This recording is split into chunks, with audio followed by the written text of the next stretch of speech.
Today I've come to Cathays Cemetery in Cardiff, or rather I've come to part of it. Let me show you on the board. You see the large green area. We're in the top section, what I'm calling the northern section. Cathays Cemetery is huge. It's the third largest cemetery in the whole of the UK, and it stretches over 110 acres. For those of you who use the metric, that's 45 hectares. Now, 2 or 3 years ago I did a video on the southern part, and this is my first visit to the northern section. The two sections are split by the A38 road, a very busy main road. So they split quite neatly in that respect, but you do get a lot of background noise. Now, as I'm walking in, I'm noticing a number of war graves, 1, 2, 1 in the distance, 4 and 5. There's bound to be a lot of war graves in a cemetery in Cardiff. Let me just show you the first one I come to.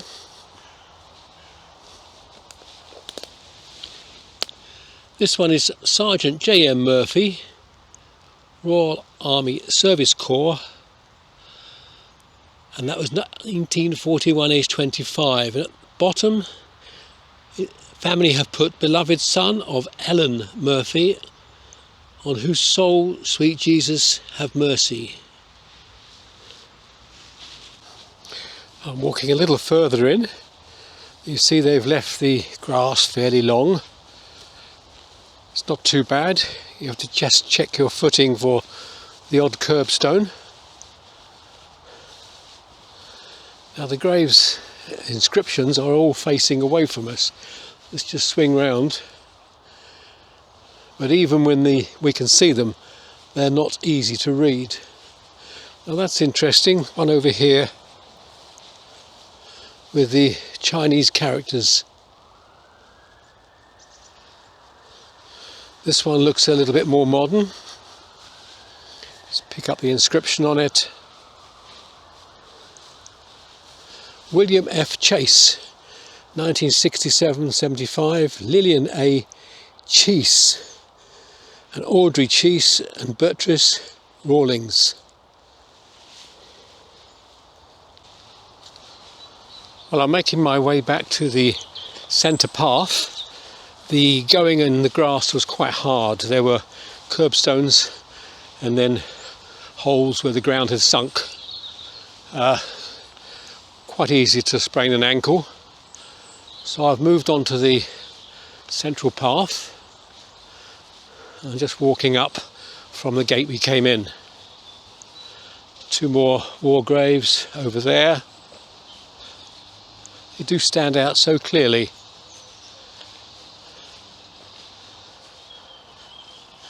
Now the stones are fairly dirty. Whether that's the stone or whether it's a factor of being in a big city like Cardiff, it does make the inscriptions a little difficult to read.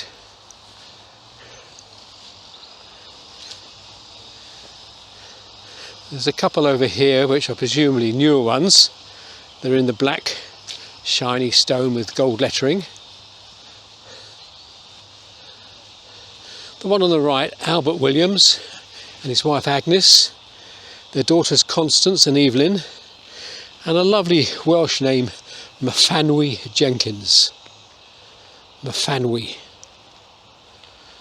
Then across here we've got Harold Hurst Marshall, Enid Agnes May Williams, Olwyn Williams, there's a real Welsh name, and Glyn Roach. Across on the left, I'm quite surprised by the number of war graves I can see. There's 3 there, 1, 2 more, 1 in the distance, 1 here and 2 more. Beyond that you may be able to make out the gardeners are trimming some of the grass, so you've got a bit of background noise. Let me just move around and show you the inscriptions on these two nearest ones. Oh, that's interesting. It's for a woman, and not quite so common. Leading aircraft woman are Harvey Women's Auxiliary Air Force, December 44, age 22. If I go across to this one, we've got T.W. Hurley, the Devonshire Regiment, 1940. And just within camera shot, move back here to Sergeant S.E. Guy, the Royal Engineers, 1940, age 28. And you could go right through this area here, picking out the war graves. I'm sure the camera will show them to you.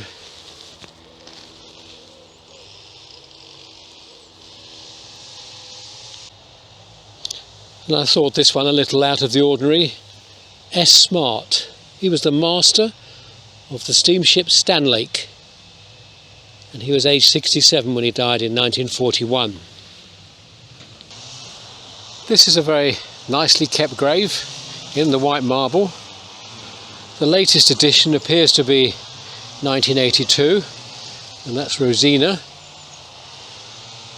And on the headstone we can see the first one was Ben, the husband of Rosina, 1932, and their daughter Sadie, 1949. Now if Ben died in 32 and Rosina died in 82, she lived on for 50 years after she lost her husband.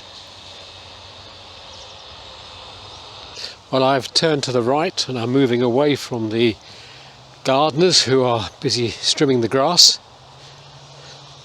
There's one that stands out very clear with the anchor and the chain.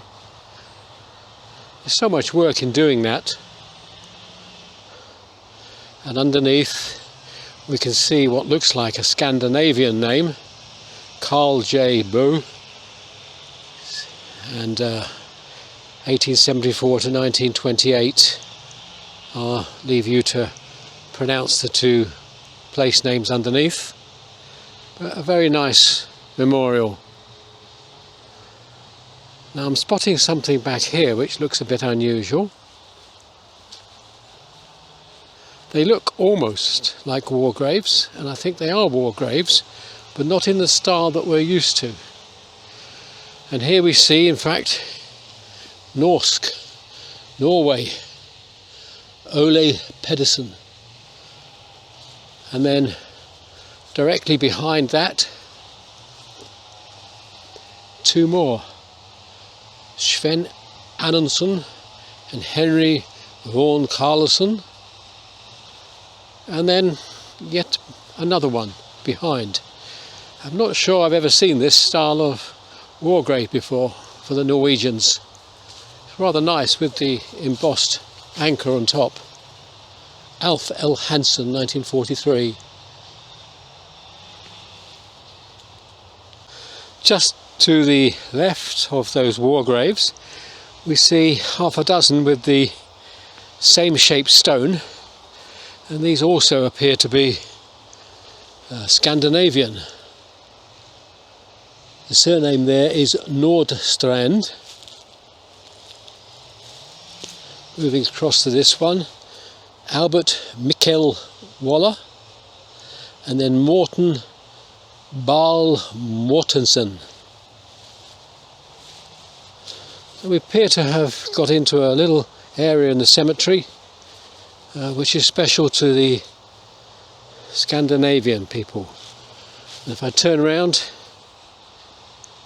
there's yet more of these stones, exactly the same outline.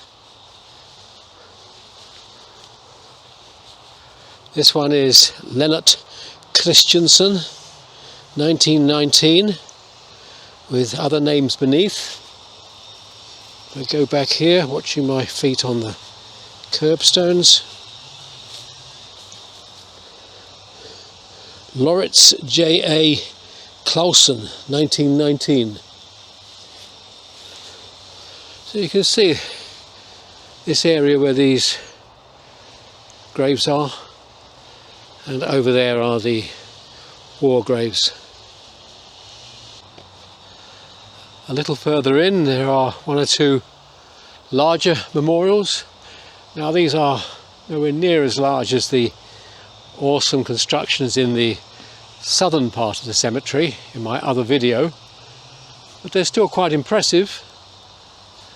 We can read the inscription on this one: David, and then in Welsh, presumably the beloved husband of Margaret Jones, 1928, and some other parts of it are in Welsh.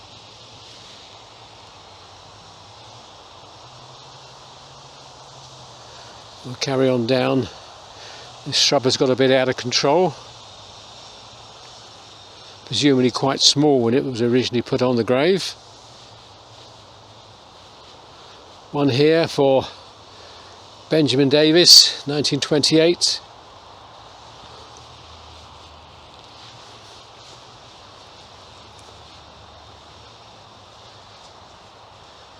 As I said before, the stones are quite dark and the inscriptions are not always easy to make out.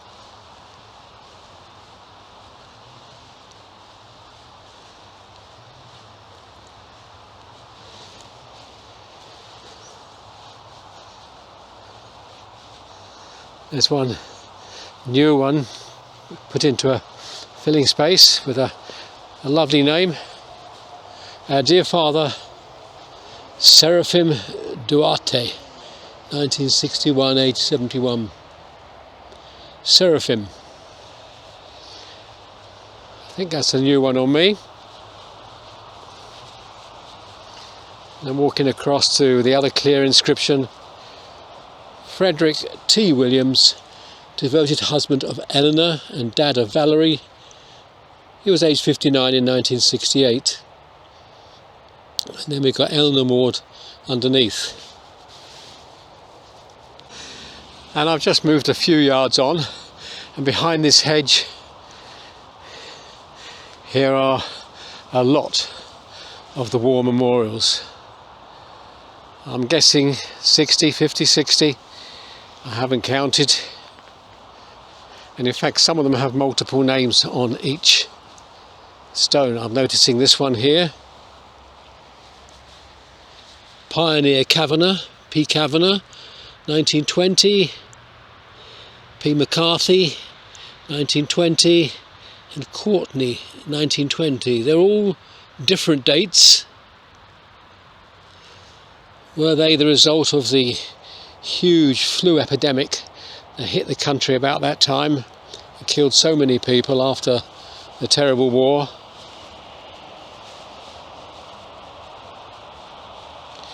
Two stones put close together. On the left we've got John Aaron Bright, 1912, age 17, and J. Griffith, 1920. I'm not quite clear the significance of putting the stones like that. Maybe it's just a space issue.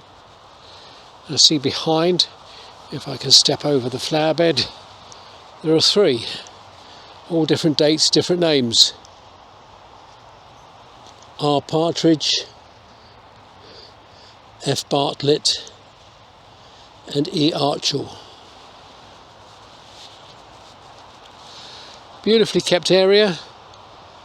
Grass is a much better quality than the rest of the cemetery. There's another stone here with three names on, all from different dates, the same regiment, Royal Defence Corps, but completely different dates. Now there's one on this horizontal slab: Herbert Ivan Babbage of New Zealand, and St Ives, Cornwall, an artist who, while serving in the Royal Defence Corps, died in Cardiff, 1916. And behind that we have the cross. It's been relettered rather badly, but at least it indicates someone cares.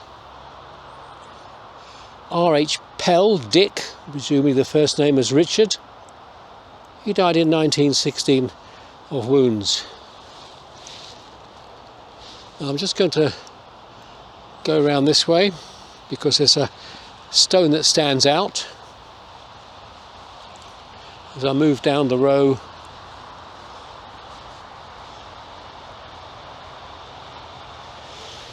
Stanley Hellyer, 1915 RFA, and he was aged just 17 years. Well, beautifully kept area, remembering these men who gave their lives. It seems to be the First World War.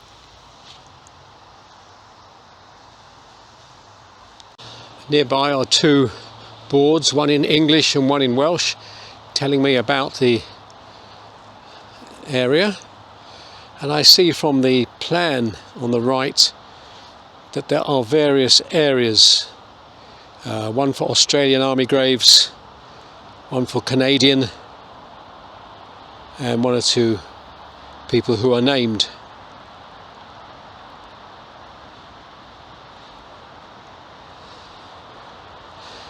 Interestingly, it says the cemetery is the final resting place of more than 700 service personnel who died in the wars. The largest number of Commonwealth war graves in one place in Wales.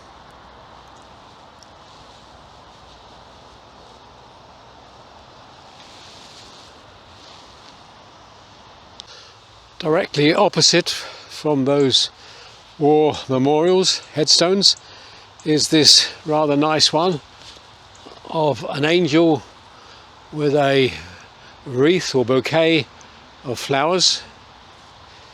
But like so many of the older stones, it has got very grubby. I'm thinking it's city dirt, and the inscription is not really straightforward to read. You can imagine it will be grubby here. If you look into the background by the hedge, you'll see the gantry for a railway line. So of course that would have been carrying steam trains up until the 1960s, and no doubt that's responsible for quite a lot of the grubbiness of these stones.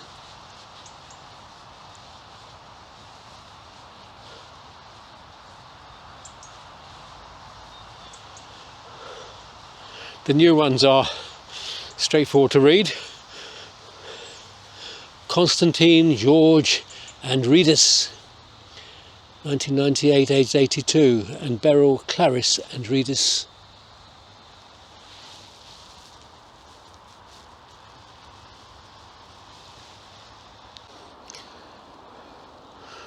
Well, it's not surprising that in almost any direction I look, I'm seeing the white CWGC headstones. In my view at the moment, and I hope the camera can pick it out, I must be able to see at least 20. But then the board told us that 700 service personnel from the two wars are buried in this graveyard. This one stands out because it's in the white marble with an angel, well, a very young angel, a cherub. Jesus called a little child. And this is to Sylvia Doris, the darling daughter of John and Doris Hayes, 1929, aged 5. Now the grave is still being used, at least for remembering, because we have one from 1959 and then other ones down there for 2004 and 2023.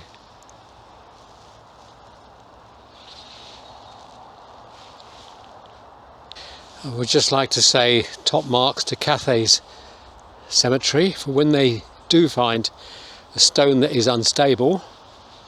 They put a warning notice on it, they put a stake behind it and a supporting piece. You know, we come across so many cemeteries that if the stone is unstable, it's simply pushed over.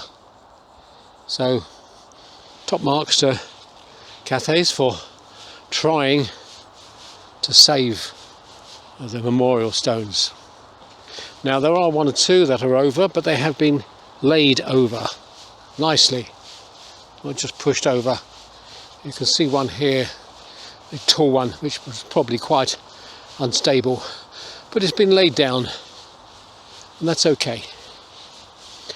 We can see on there it's Eliza Jane, the wife of William Edwin Kirk, 1932.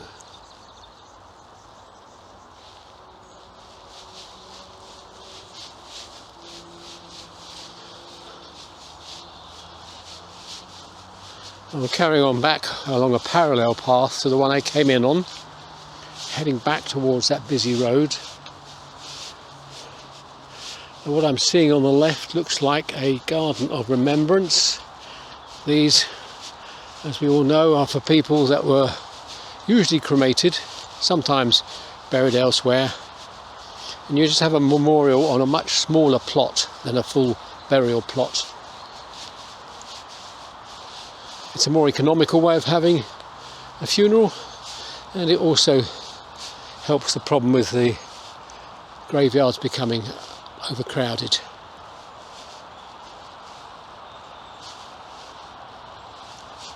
It's just somewhere to come and remember that person.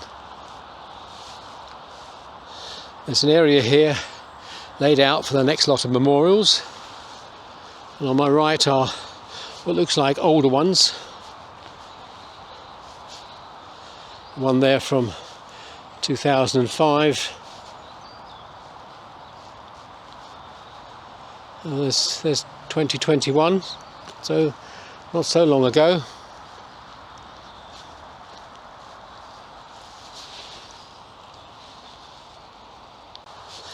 Now I'm making my way across to a separate area, and I can see immediately that all the stones in this area are marked in Chinese. So these have a separate area in the cemetery.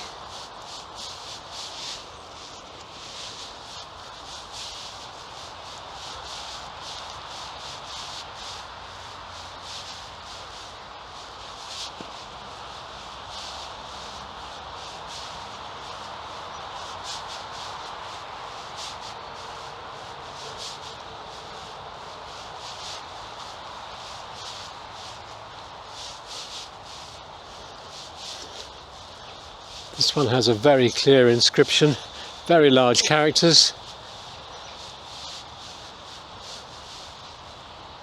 And one over here.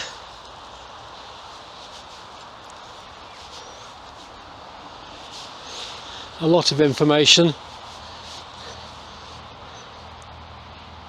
And a picture of the two people. Well, that's my visit to the northern section of the Cathays Cemetery in Cardiff. Now, a short distance away, I see on the map, is the Jewish cemetery. I don't know whether we'll be allowed in, they're often locked up, but we'll wander over there and have a look. Well, as I feared, the Jewish cemetery in Highfield Road is behind high walls and big iron gates. I will, however, put the camera through a gap in the gate and show you a glimpse of the cemetery.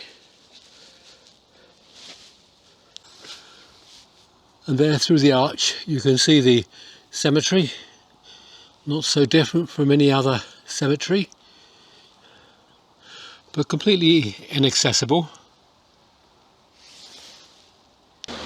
High on the wall outside is a stone plaque which tells me that this is a Jew cemetery given by the most noble Marquis of Bute in 1841, and then it lists the President, the Treasurer and the Secretary underneath, and they're all surnamed Marks.